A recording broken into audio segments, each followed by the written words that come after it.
What's up guys, I'm just doing a video of my thoughts and opinions on the new Resident Evil Vendetta movie. These are all going to be my own opinions, so you may agree or disagree with some of the stuff I say. You may even hate me for it. But there will be spoilers in this little video because I'm finding it very difficult to talk about stuff, like my opinions on stuff, when I don't talk about the actual stuff. So yeah, there will be spoilers in this. I'm going to try and keep this as short as I can because I tend to talk too much about something, but the stuff I'm saying isn't relevant to it. So I'm going to try and keep it short and to the point. So I'm just going to jump in of my opinions and thoughts on the Resident Evil Vendetta movie.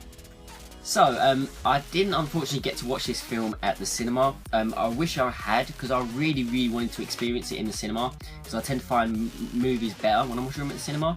But no cinemas were showing it near me, so I was really gutted about it. But I did luckily get to watch it yesterday at home. So this is the third CGI Resident Evil movie after Degeneration and Damnation. And the main characters are Leon, Rebecca and Chris. They are the only characters from the main games. The enemies like this arms dealer called Glenn, and kind of like his sidekicks, like this mutated Diego and his daughter.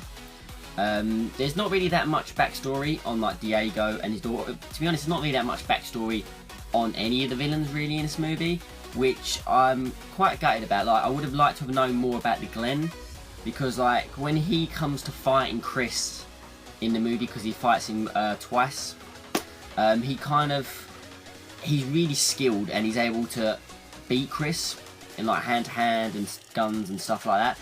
And it would have been nice to have known how he was that skilled, because as far as we know from the movie, he's just an arms dealer. So you wouldn't really expect an arms dealer to be able to do what he can do and be as quick as what he is. So I would have loved to have seen a bit more backstory regarding that character. As for the other villains, Diego, I was kind of disappointed with.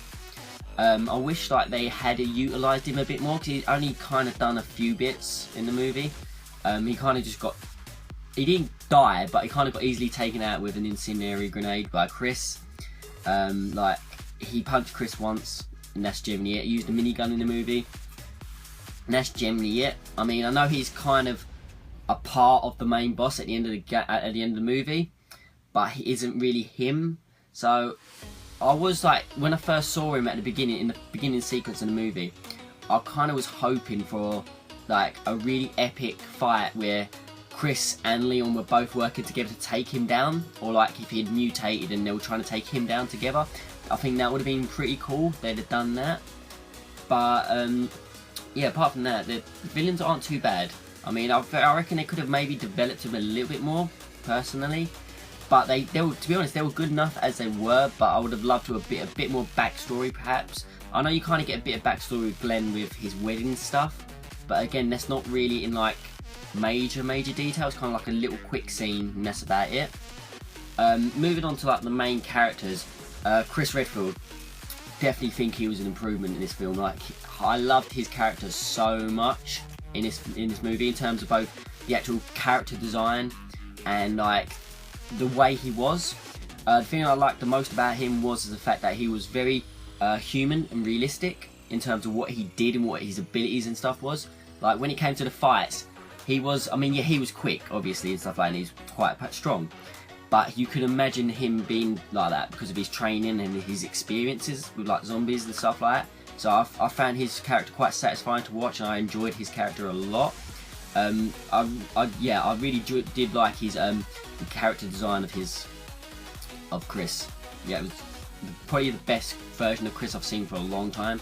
Probably ever, actually, saying that.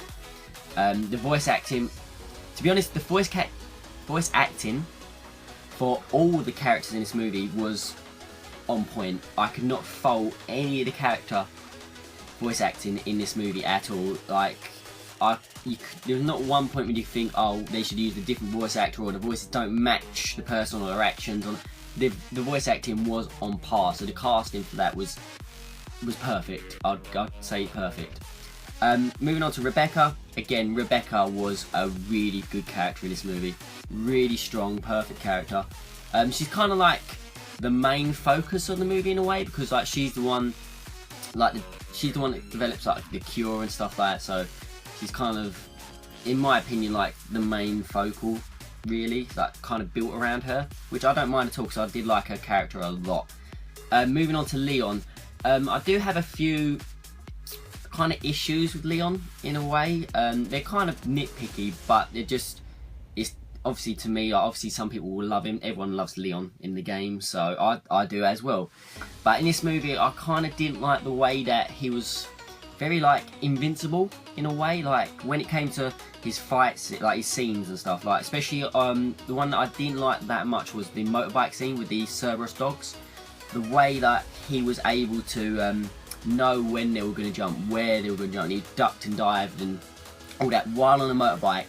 And also defying, I know this is a movie, it's a CGI movie, I can understand that it's not meant to be exact to the laws of gravity and physics and stuff like that. I know it's like fantasies movies and stuff like that, but I didn't really like the way when he was on the motorbike, when he was leaning and stuff like that.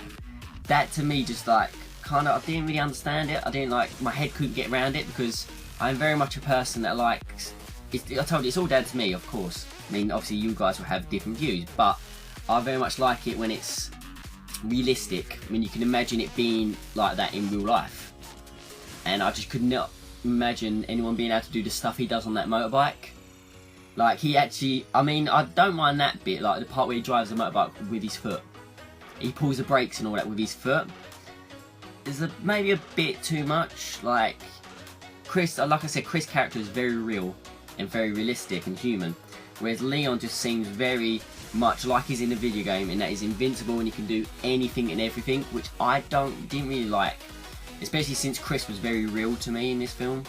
So to be honest, my favourite character would have to be in this film Chris, without a doubt. So yeah, that's like the characters I'm going to mainly talk about. Saying actually, sorry, I liked as well in this movie the side characters, especially Damien, probably my favourite side character. I really enjoyed them in the movie. Like they didn't take too much away from the story, but he added a little bit to it. Like they were really good characters. They were fleshed out enough in without a backstory that I really liked them. And yeah, I was really gutted when Damien died, when he got his head taken off by a Cerberus dog. I was actually really gutted when that happened, because I would have loved to have seen him more in the movie. Like he was a pretty cool character. But yeah. So as for the story in this film, it's a pretty basic revenge story.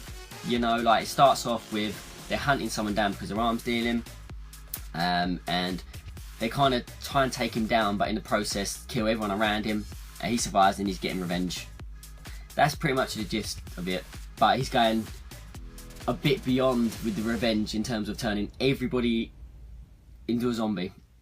That's the gist of it, really. I mean, it's to be honest, it does well.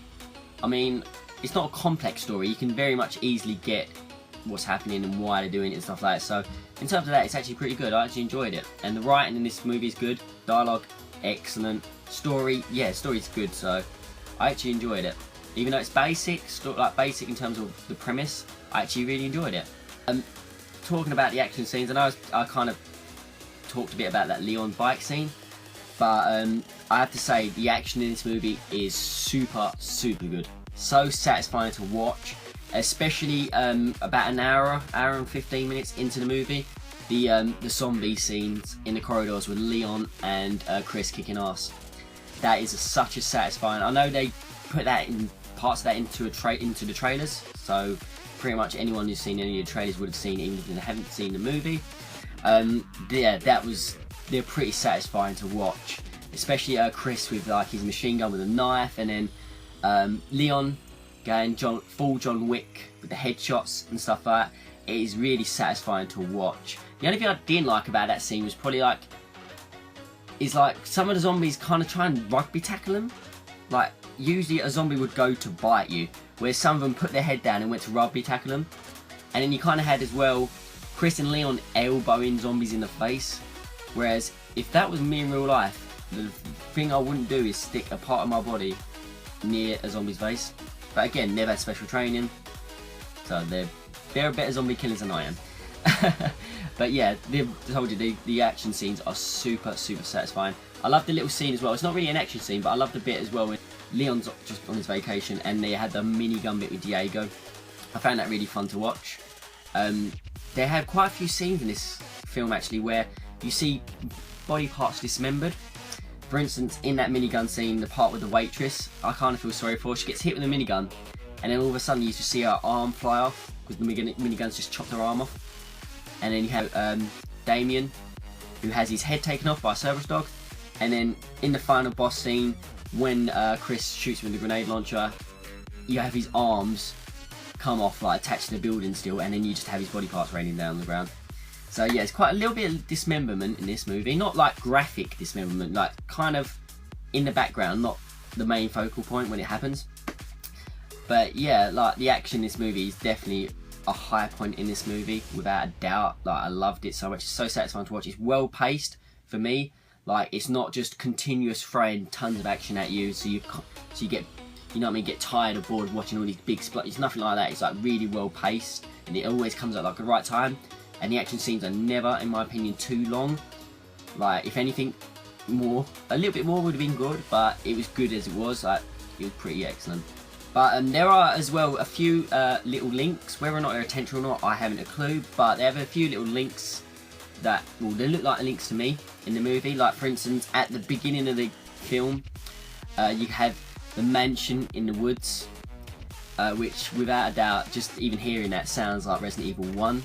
And even when they walked into the mansion, you had the staircase shot. That just instantly clicked in my mind, Resident Evil 1. Like, it was just so cool to see it. And it's so awesome to see them, like the film, in a way recognise the games and where it all started. Also, there's like another little link where the laboratory doors and stuff in the game have the same sound effect as the laboratory, if I can say it properly, doors in Resident Evil 2, which I found super cool. It's like with Resident Evil 7 where you have the keypad noise. That just little things like that just really make the movie more for me. It's like little details make it all the better, which I really enjoyed. I don't know or didn't really recognise any other links. If there were any, and if you guys noticed them, please drop a comment below, let me know. So I'm sure I'll probably go, I will be watching this movie again, so if I know there's links, then I'll probably keep an eye out for them, and to be honest, I'll find that more fun.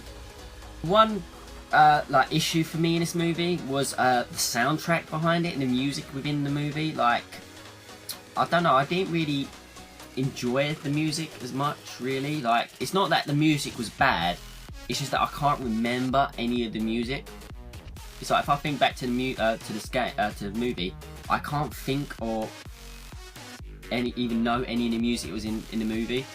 I'm sure if I listen to the soundtrack on its own, I will probably like the music, but I can't really think about any of the music that's in it, which is kind of a downer for me, because my favourite game of all time, Resident Evil 2, which I'm sure I've mentioned a lot, one of the biggest reasons for that is because of the soundtrack, which I absolutely loved and adored. And like, if I listen to the soundtrack on its own, I could pretty much tell you within the game where that soundtrack is used, and I can like even visualise when it's being used in the game, which is what I love so much. And I probably definitely wouldn't be able to do that with the movie unless I watched it maybe a few times. So that's kind of a downer for me, is that the soundtrack wasn't really that good. But to be honest, that's probably the biggest issue for me with this movie. And to be honest, it's not even that big. So that's probably for me the biggest dislike about this movie. But again, that's not even a big dislike. Like, I can live without it. So yeah.